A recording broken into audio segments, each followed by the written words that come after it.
Mesdames et messieurs, chers amis de CMTV, bonsoir et merci de nous rejoindre sur ce plateau de votre émission, l'émission Entretien avec, et que nous vous proposons encore une fois aujourd'hui. Vous savez que cette émission nous permet de rencontrer une personnalité ou quelqu'un d'ordinaire, dirons-nous, mais pour nous, quelqu'un qui fait œuvre de servir Dieu. Tout enfant de Dieu est une personnalité au plan spirituel et nous avons aujourd'hui l'occasion de recevoir quelqu'un qui a aujourd'hui plusieurs années de conversion, de vie spirituelle derrière lui, quelqu'un qui a rencontré le Seigneur à un moment donné et a décidé de le servir tout en continuant une carrière professionnelle.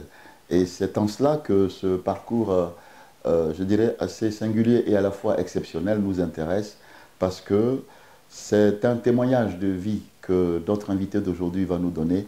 Et il s'agit, pour ne pas trop vous laisser mariner dans l'incertitude, je voudrais vous révéler qu'il s'agit d'un ami à nous tous, d'un frère même, que nous appelons le diacre Fouabi, parce qu'il a occupé ses fonctions au sein de l'Église très tôt, et on continue donc de l'appeler diacre Fouabi.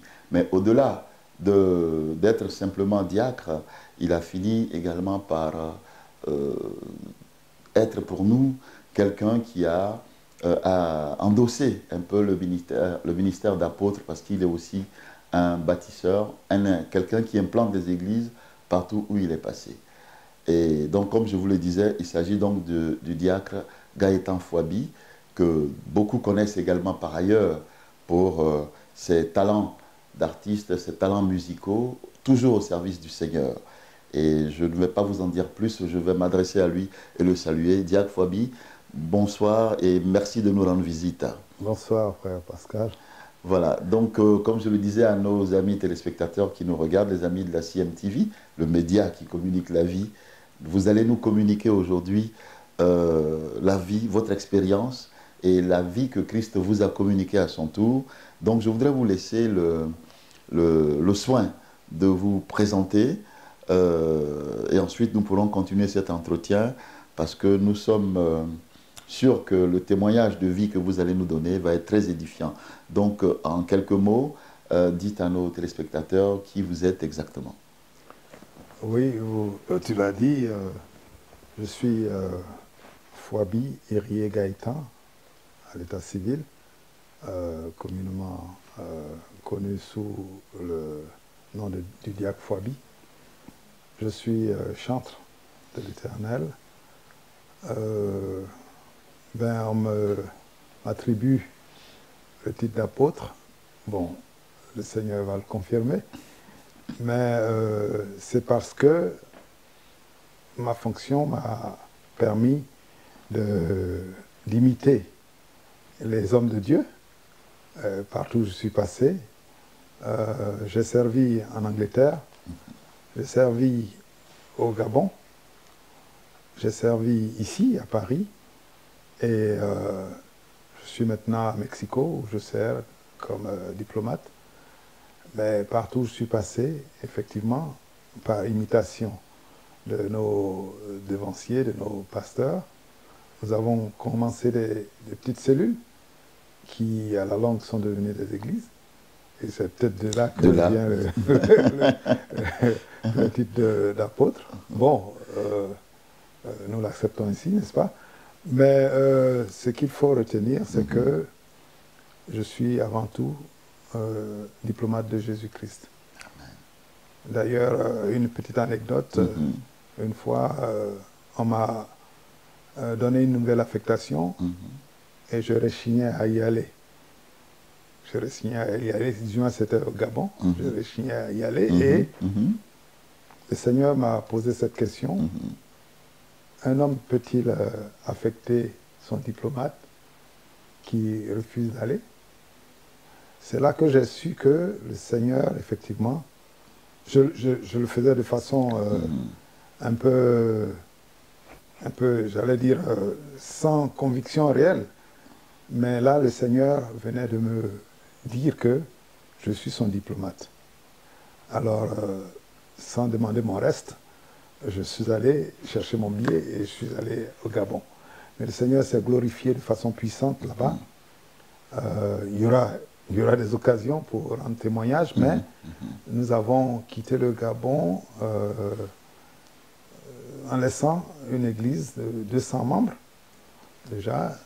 Et chaque fois que nous passons quelque part, une fois que nous devons partir de là, nous demandons qu'on nous affecte un pasteur qui reste pour affiner les choses, pour vraiment continuer le travail. Et voilà comment les choses se sont passées jusque-là. Pour mon témoignage de conversion, c'est une longue histoire que je voudrais abréger. Bien sûr. En disant simplement que j'étais à l'université d'Abidjan, membre de l'orchestre de l'université d'Abidjan, OUA, oui. à l'époque. Joli clin d'œil à l'organisation des États. Oui, mais là, il s'agissait de l'orchestre de l'université d'Abidjan. Tout à fait, tout à fait. Et donc, c'était à l'époque des Big Sat, des Kimon Stanislas et autres.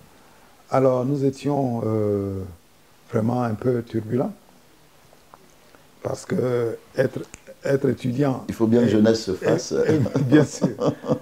Alors, une fois l'université terminée, je me suis retrouvé aux affaires étrangères, mais le démarrage a été un peu difficile, puisque nous avons été recrutés comme agents temporaires. Agents temporaires. À l'époque, en 92, 91, 12 par là. Et imaginez un agent temporaire, le salaire ne volait pas bien haut. Bien haut, oui, tout à fait. On parlait de 78 000 francs CFA, quelque chose. 80 000 francs par là. Et donc, bonjour la galère. Bien sûr.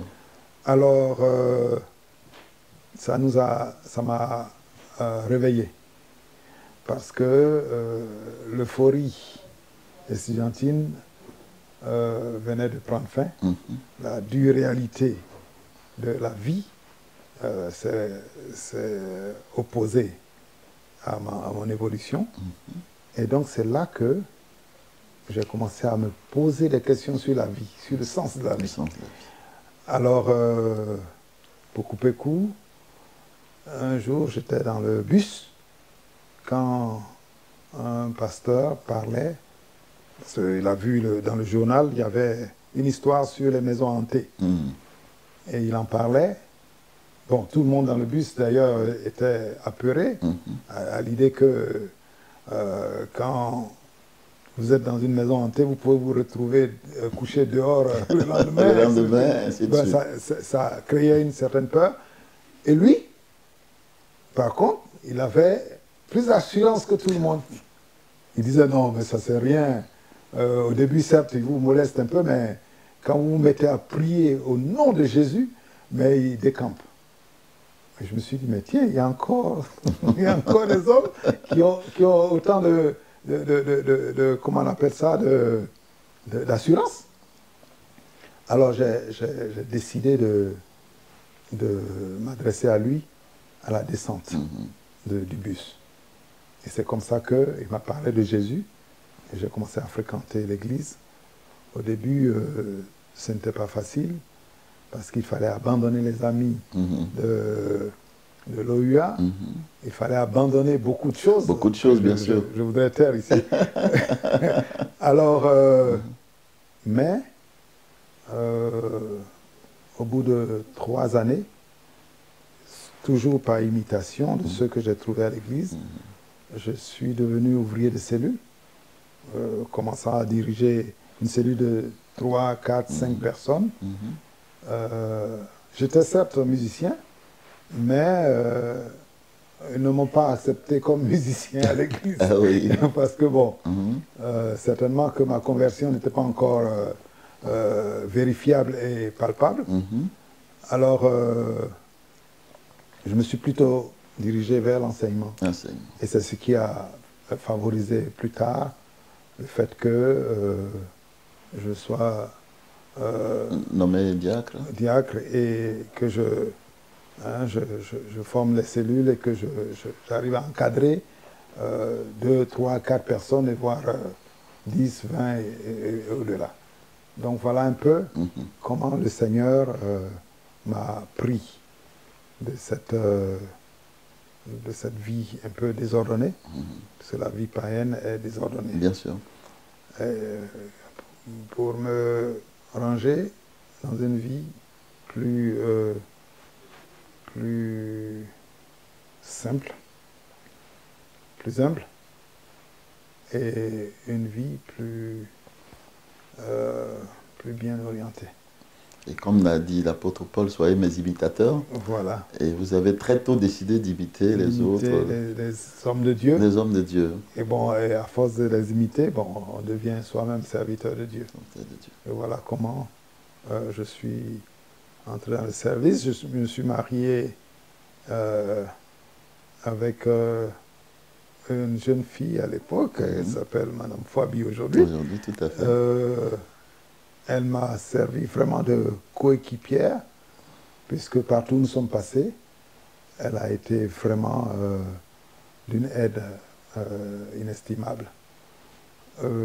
Pendant que je m'occupe des jeunes gens et des hommes, elle s'occupe des jeunes filles. Et le Seigneur ne fait rien au hasard. Il vous met en équipe. Et cette équipe a fonctionné ainsi.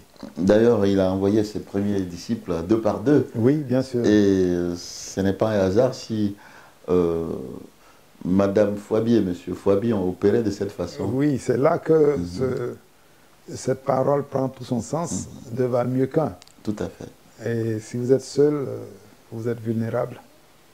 Et avec elle, nous avons eu beaucoup d'enfants que le Seigneur a gardés.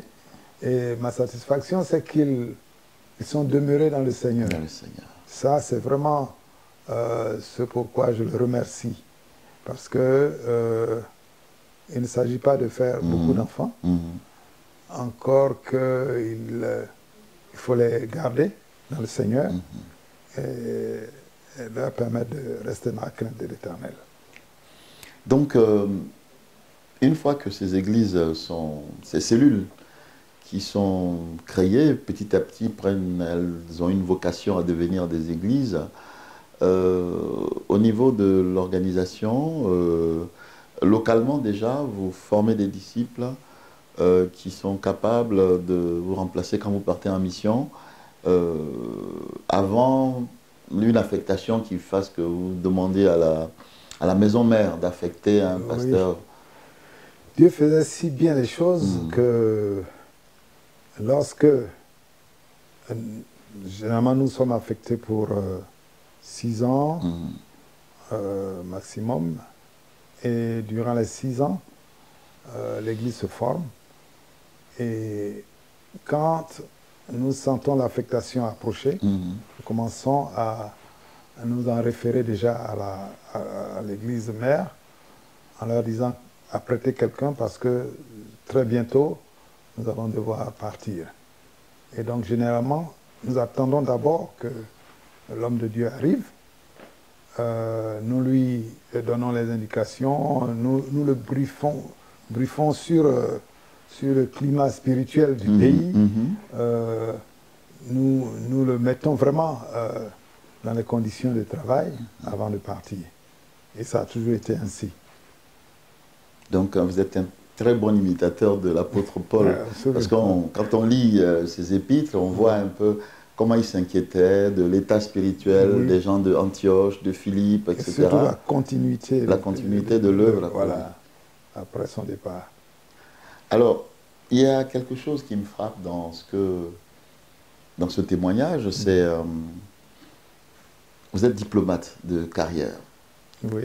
Et c'est vrai que Dieu nous parle de façon particulière et il nous appelle aussi au ministère. Mais très souvent, on a le sentiment que il est difficile de concilier les deux. Or, le témoignage qu'on entend là, on a l'impression que les choses sont fluides, elles se passent sans aucune tension, sans aucune difficulté. Or, j'imagine que ce n'est pas toujours facile. Qu'on soit un entrepreneur privé, je dirais OK, mais on est haut fonctionnaire, on représente son pays. Alors, comment on peut mener cette double vocation, je dirais, d'être ambassadeur de Christ, mais en même temps ambassadeur de son pays? Ben, il faut d'abord comprendre une chose, c'est que le premier diplomate, c'est Jésus-Christ lui-même, qui a été envoyé pour assurer les bons offices entre nous et Dieu. Il est venu comme un diplomate envoyé de Dieu. D'ailleurs, diplomate, c'est un envoyé. Et Jésus-Christ a fait le travail de réconciliation, un travail de mise en relation. Cette relation qui avait été brisée dans le jardin d'Éden, il est venu la rétablir. Et donc, c'était naturel que ceux qu'il a nommés comme diplomates, comme ambassadeurs, continuent le travail. Et j'ai trouvé une grande similitude entre les lettres de créance en diplomatie et les paroles que le Saint-Esprit a prononcées lorsque Jésus-Christ a été baptisé. Celui-ci est mon Fils bien-aimé. Prête-lui oreille. Les lettres de créance sont rédigées de la même façon. Celui-ci est mon envoyé, écoutez-le et donnez-lui toute l'attention requise. Voilà comment les choses sont. Et lorsque nous sommes dans notre pays d'accueil, nous sommes couverts par l'immunité diplomatique. Le chrétien également est couvert par l'immunité du Saint-Esprit. C'est-à-dire qu'il n'y a plus de condamnation pour ceux qui sont en Christ Jésus. Il n'y a pas de condamnation pour un diplomate qui est en service à son poste. Il est couvert par l'immunité, même s'il arrivait qu'il soit impliqué dans une chose pas très, j'allais dire, pas très correcte. Ce n'est pas le pays d'accueil qui le juge. Il est jugé par la juridiction qu'il a envoyée, c'est-à-dire son pays d'origine. Un chrétien n'est pas jugé par le monde, puisque le monde ne peut pas juger un chrétien, c'est Dieu qui le juge de cette façon. Maintenant, en dehors de ça, il y a les privilèges. Les privilèges, quand on lit la Bible, les privilèges sont pléthores. Crois au Seigneur Jésus, tu seras sauvé, c'est un privilège. Le Seigneur, les anges de l'Éternel campent autour de ceux qui craignent l'Éternel. C'est un privilège de sécurité, de protection. De protection. Il les arrache au danger, bien sûr. Voilà. Un diplomate reçoit la protection des autorités policières du pays d'accueil. Donc c'est sur ce modèle de Christ, de l'Évangile, que la diplomatie a été calquée. C'est ce qui explique que les choses étaient fluides, parce qu'il est arrivé quelquefois, je rapidement dit, il y a un pasteur dans un certain pays qui craignait, parce que ces messages étant très, très tranchants, craignait que la police vienne interrompre ses cultes et le prendre. Mais il m'a invité à un culte et il s'inquiétait pour moi. Il se demandait, parce que j'ai un peu tardé en route, il se demandait, mais est-ce qu'ils n'ont pas arrêté à ma place? Je lui ai dit non, ne te préoccupe pas pour moi. je suis sous immunité. Parce que personne ne pourra m'arrêter ici sans en référer à mon pays. Bon, il est arrivé quelquefois que certains ambassadeurs s'offusquent de voir que le salon qu'on vous a donné comme la maison qu'on vous a donnée comme maison de fonction est utilisée à des fins de prière.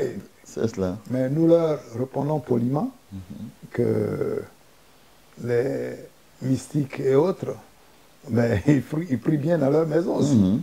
Donc dans les maisons de fonction, tout se passe. Donc il n'y a pas de raison que nous soyons indexés particulièrement. Donc c'est deux choses compatibles et même l'une est le prolongement de l'autre. Jésus est le premier ambassadeur. D'ailleurs, à Golgotha, c'était un incident diplomatique. C'était un très grand incident diplomatique, grave. C'est intéressant. Je vous laisse développer un peu. Non, c'est vrai, parce qu'on lit ces textes-là sans voir les similitudes qu'il y a dans la vie de tous les jours. Et là, c'est une occasion pour nous apporter un éclairage dessus. Dieu, le Dieu suprême, le créateur de l'univers, qui aurait pu, par sa puissance, écraser tous les hommes, prend sur lui d'envoyer un messager, et pas n'importe lequel, son fils, sa main droite. Et les hommes s'arrogent le droit de le tuer sur une croix. C'est un incident diplomatique. Ça aurait pu causer une rupture définitive. Mais, comme notre Père est amour, au-delà de la signification de l'amour, il a pris sur lui de maintenir cette relation avec la terre. Le but, c'est de faire profiter la terre de toutes les richesses que le ciel renferme. Mais le monde ne le comprend pas ainsi. Je prends un autre exemple. Vous envoyez une équipe d'un pays développé dans nos contrées africaines pour aider au développement. Mais regardez comment ça se termine généralement par un queue de poisson. C'est frustrant. Certains décident de ne plus continuer, mais Dieu n'a pas arrêté. Parce que le but qu'il poursuit, c'est que la terre soit aussi développée que le ciel. La terre soit comme un paradis,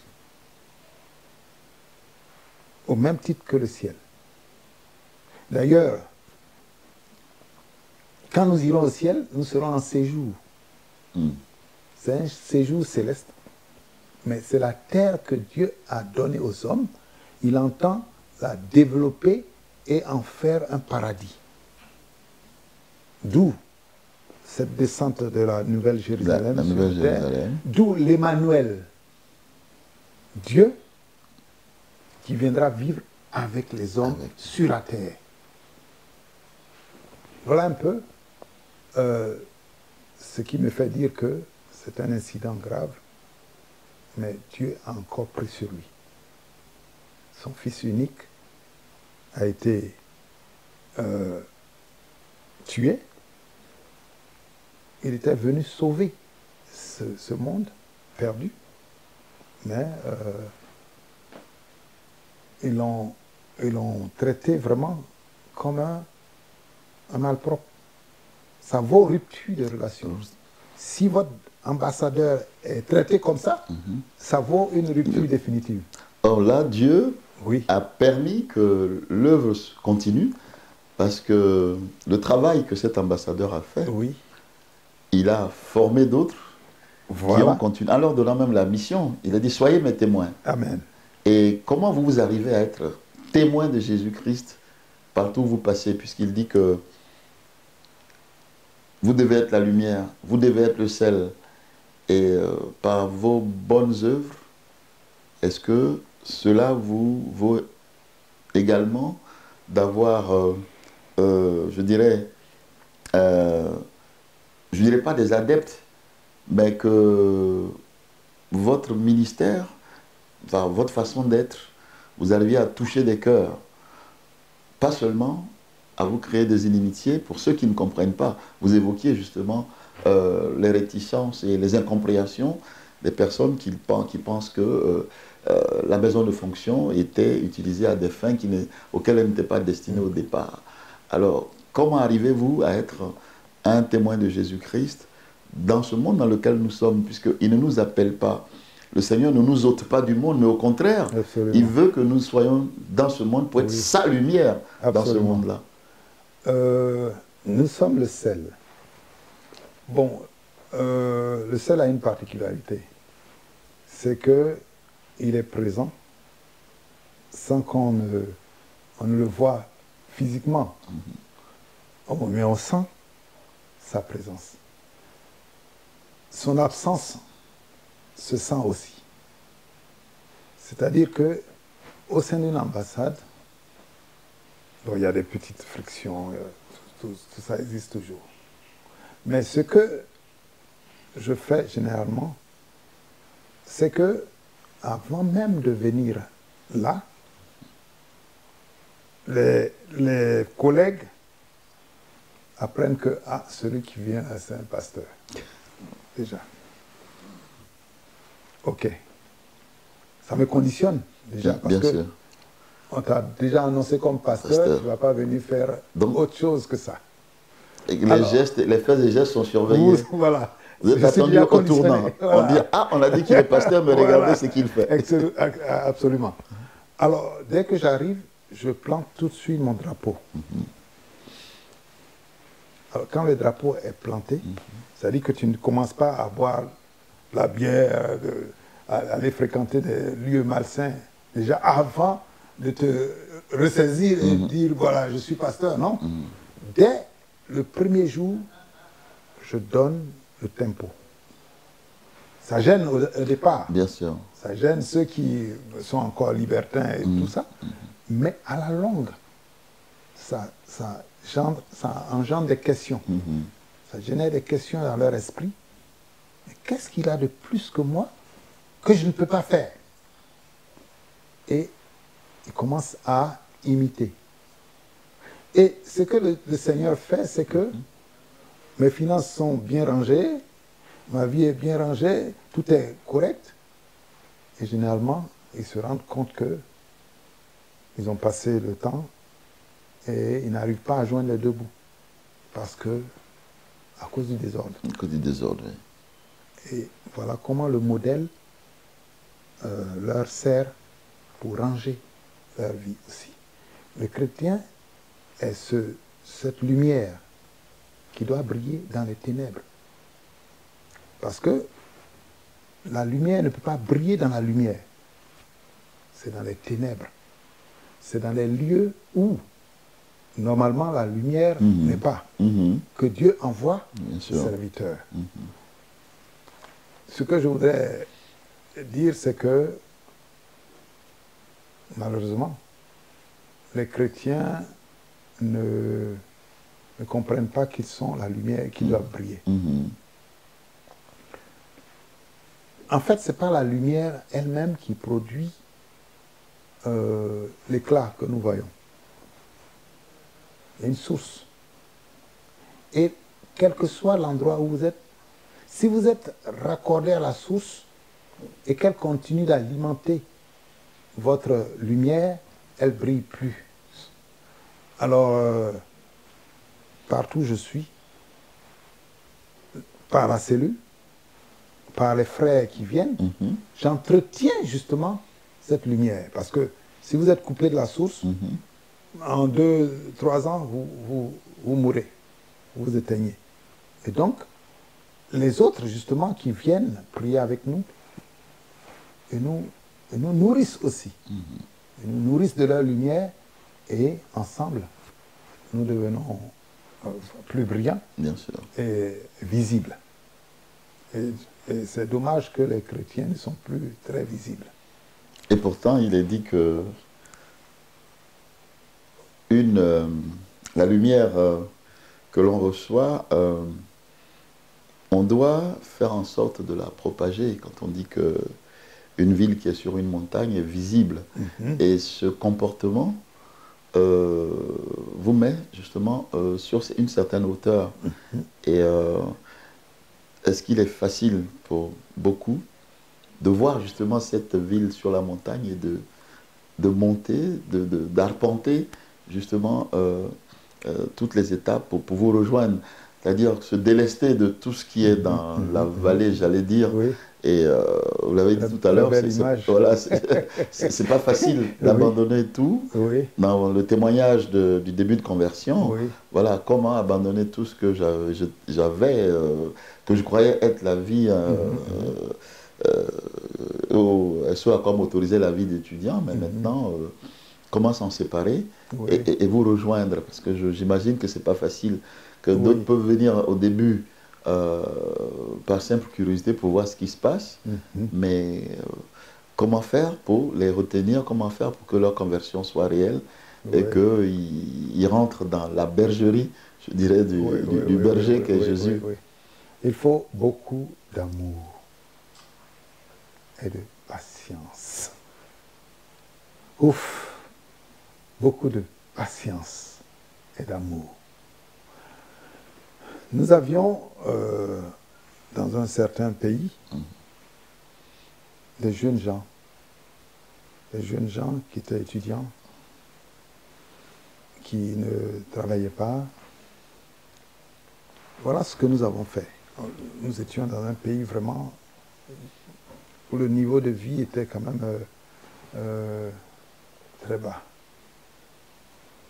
Ce que nous faisions, c'est de mettre l'accent sur l'aspect social. Qu'est-ce que nous faisions?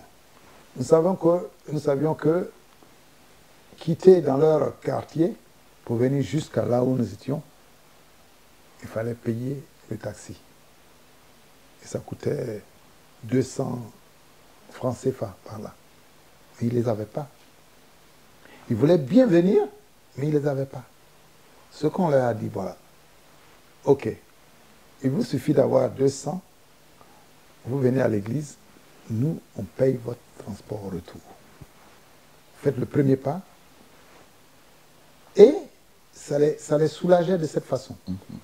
Les filles qui étaient obligées de s'attacher à des gens pour des raisons de... Bon, vous comprenez. Tout à fait. Hein, voilà. J'observe un peu de pudeur. Oui, bien sûr, non, mais je comprends. Alors, on ne vous le reprocherait pas en tout cas. Ce qu'on faisait, on leur achetait leur tenue de l'école à la rentrée, on leur achetait les livres et cahiers à la rentrée. Donc, elles n'étaient plus obligées d'aller se livrer à des choses bien sûr infâmes. Mais croyez-vous que ce n'est pas ce que le Seigneur Jésus a fait? Tout à fait. Multiplier le pain, guérir les malades, purifier les lépreux, nourrir quelqu'un, mais c'est la voie royale de l'évangile. Bien sûr. L'évangile passe aussi par le ventre. C'est vrai que l'homme ne vivra pas de pain seulement, mais aussi de pain. Bien sûr. Donc il faut donner du pain. Il faut soutenir. Mon père me disait que ce n'est pas tous les fous que tu vois là qui sont fous. Il y en a qui sont comme ça à cause de la misère. Donc qu'est-ce qu'il faisait? Il trouvait un fou dans la rue, Il le prend, il vient, il le fait laver et il l'habille. Il lui donne à manger. Mais vous voyez que petit à petit, le fou rentre dans son bon sens. La misère peut détacher quelqu'un du Seigneur. Du Seigneur. Il faut ce minimum. Donc, comme Dieu nous avait fait grâce d'un salaire, ben, on le mettait au service du Seigneur en aidant ces jeunes gens. Aujourd'hui, ce sont eux qui sont les dirigeants de ce pays-là. Des directeurs, des généraux sont sortis de là. Parce qu'on les encourageait. On leur disait, c'est possible. C'est possible. Ne vous laissez pas faire. Parce que nous devons prier. Et c'est ces paroles d'encouragement qui les ont amenés à persévérer, à continuer. Et aujourd'hui, quand nous allons dans ce pays, mais nous sommes accueillis comme des princes parce que pour avoir sémé l'évangile, il faut s'aimer avant de récolter. Avant de récolter. Il ne faut pas chercher à récolter avant de s'aimer. Avant de semer. Voilà. Et d'ailleurs, ça me ramène à l'épisode de la vie de Jésus, où il a multiplié les pains et les poissons.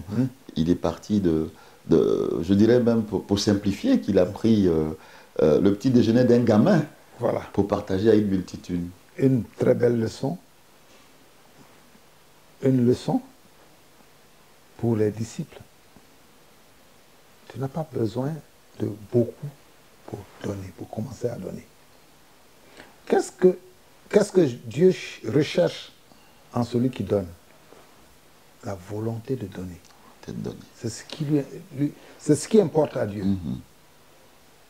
Maintenant, cette volonté-là, tu peux l'avoir quand tu n'as rien, tu peux l'avoir quand tu as beaucoup. Bien sûr. Mais c'est sur ça que Dieu table. Parce que si tu as appris à donner quand tu n'as rien, lorsque tu auras beaucoup, le fait de vouloir donner est toujours là. Et d'ailleurs, même il est décuplé. Bien sûr. Donc, Dieu regarde ta capacité à vouloir donner. C'est pour ça qu'il dit, si tu as 2 tuniques, donne une à ton prochain. Mais n'attends pas d'avoir 10 tuniques d'abord. Parce que là, par là, tu prouves que le jour où tu en auras 100, la même capacité de donner sera toujours là. Et c'est ce que Dieu recherche en un homme. En fait, Dieu cherche à t'édifier. Toutes les épreuves qu'il te présente sont pour ton édification. D'ailleurs, il y a une portion de la Bible qui dit Dieu crée l'adversité, mais c'est le diable qui l'exploite. Le diable l'exploite. En fait, l'adversité, une fois que tu viens sur cette terre, tu auras de l'adversité. Mais c'est un mode d'édification. C'est pour te construire. Donc les épreuves, les tribulations, c'est pour te construire, aident à construire en fait. Comme pour un élève, c'est un moyen de passer en classe supérieure. Tout à fait. Ce n'était pas pour te tuer, en fait. Oui. Mais qu'est-ce que le diable fait? Il vient te voir. Il dit, tu vas passer le bac. Oh, mais tu vas voir. Le bac, c'est pas tout le monde qui l'a. Hein? Mais tu peux échouer. Or, Dieu n'a pas prévu la partie échec. Dieu veut que tu passes le bac pour vérifier tes capacités, c'est tout. Donc, l'ennemi exploite ce genre de choses parce que, bien sûr, il veut entretenir l'ignorance. Et celui qui est ignorant part déjà vaincu. C'est pour ça que... Et le doute et la peur sont semés, en lui. Sont attachés à l'ignorance. Nous vivons dans une période de grande ignorance dans tous les sens et la peur aussi va avec. Et d'ailleurs, c'est une des armes. Satan a 3, j'allais dire 4 armes fatales.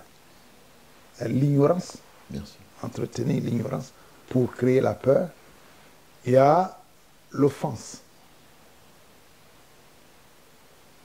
Quand il crée l'offense, c'est pour te sortir de ta zone de confort spirituel. C'est-à-dire pour que tu te mettes en colère. Bien sûr. Et il exploite l'offense. Il exploite la peur, l'offense. Il exploite le manque. Mais Dieu crée le manque aussi. C'est une forme d'épreuve. Mais ce n'est pas pour que tu te sentes désemparé, abandonné de Dieu. Non. Dieu peut créer le manque pour t'apprendre la gestion. Mais il ne faut pas interpréter ça comme pourquoi ça n'arrive qu'à moi. Bien sûr. Vraiment, les autres sont... non, chacun a son parcours. C'est ça. Et d'ailleurs, la Bible nous dit, n'enviez pas celui qui prospère. Absolument. Dieu deal avec chacun d'une façon particulière. Donc, voilà. Alors, ça nous a permis de le faire un peu partout où nous sommes passés. Et aujourd'hui, il y a des chrétiens affermis. Nous pouvons nous réjouir de ce que, de ce pays-là, 2 jeunes gens sont entrés à l'école pastorale. Ils ont même d'ailleurs abandonné tout. Ils veulent servir le Seigneur. C'est dire que nous les avons marqués par une seule chose, notre proximité avec eux. Et l'amour surtout. Oui, l'amour. Et ils ont vu que, mais nous étions de vrais imitateurs de Jésus-Christ. Ils ont vu Jésus à travers nous. Et c'est ce qui les a attirés. Et je bénis le Seigneur pour cela. Merci beaucoup, Diacre Fouabi, j'allais dire apôtre et frère Gaëtan Fouabi, pour tout ce témoignage. Il nous reste encore 2-3 minutes pour terminer cette émission. Et je pense que forcément, tu as un message, parce que je dis tu, parce que tu es un frère, pour tous ceux qui occupent des fonctions aussi éminentes soient-elles, que tu puisses leur dire que servir le Seigneur de façon véritable n'est pas incompatible avec les fonctions certaines fonctions qu'on occupe. Ce n'est pas seulement les fonctions, profession libérale, mais on peut être de la haute fonction publique et puis pouvoir servir le Seigneur tout en étant un fonctionnaire exemplaire. Et je voudrais que tu puisses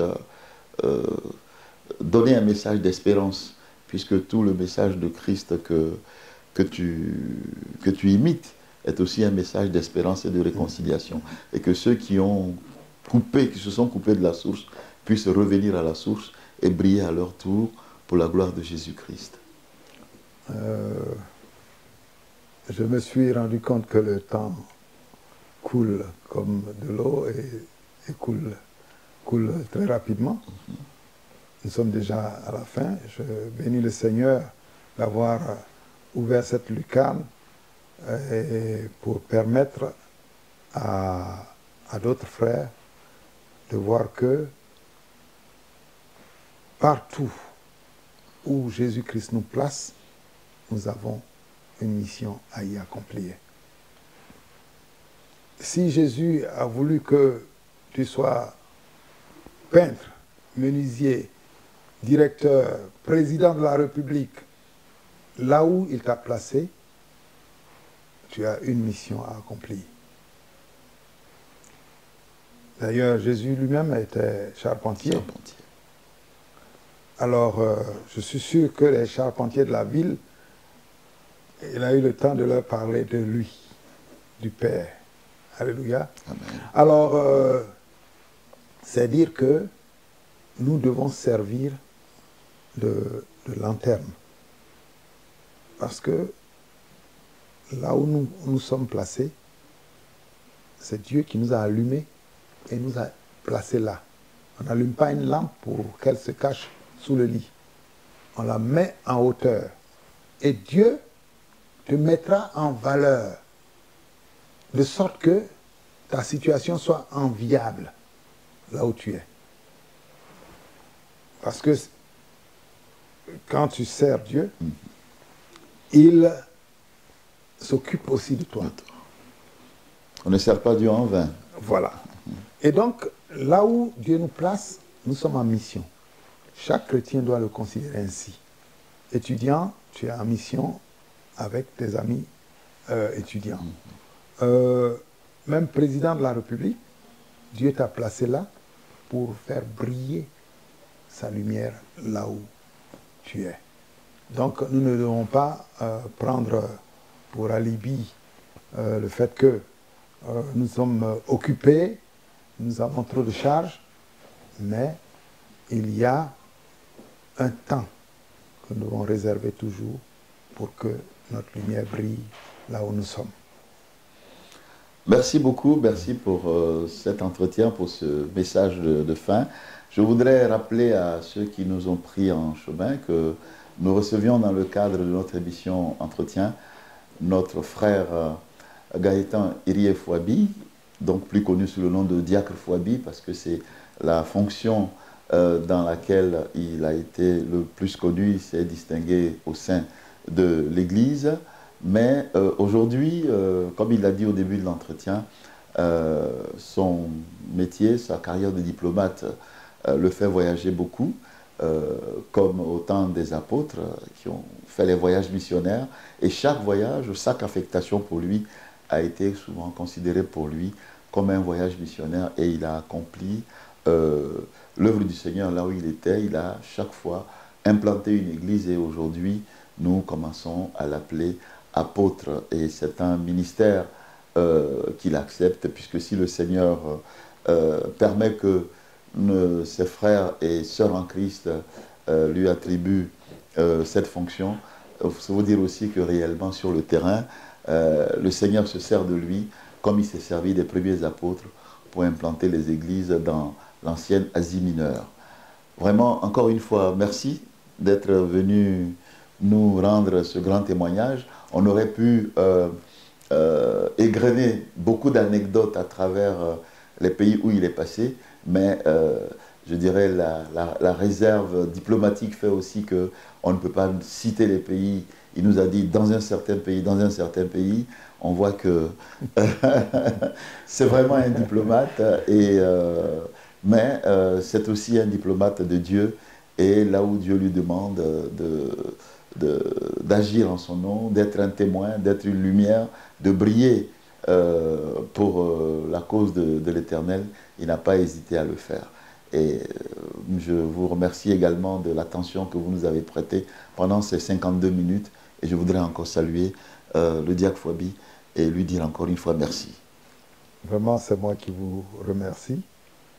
Merci pour le service que vous rendez au sein et surtout pour votre soumission à notre Seigneur Jésus-Christ, pour le travail que vous faites pour que l'Évangile ne soit plus sous le boisseau et qu'il soit vraiment partout brillant. Je bénis le Seigneur.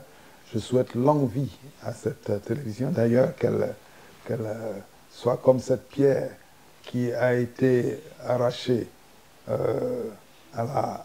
au rocher et qui a commencé à grossir, qui a couvert toute la terre.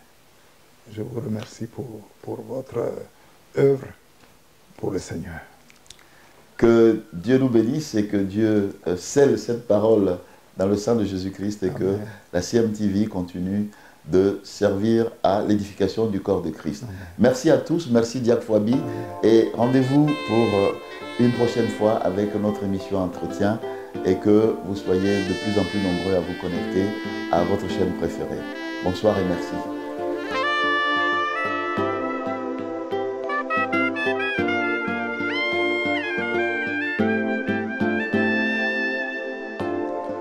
Gloire à toi, Éternel.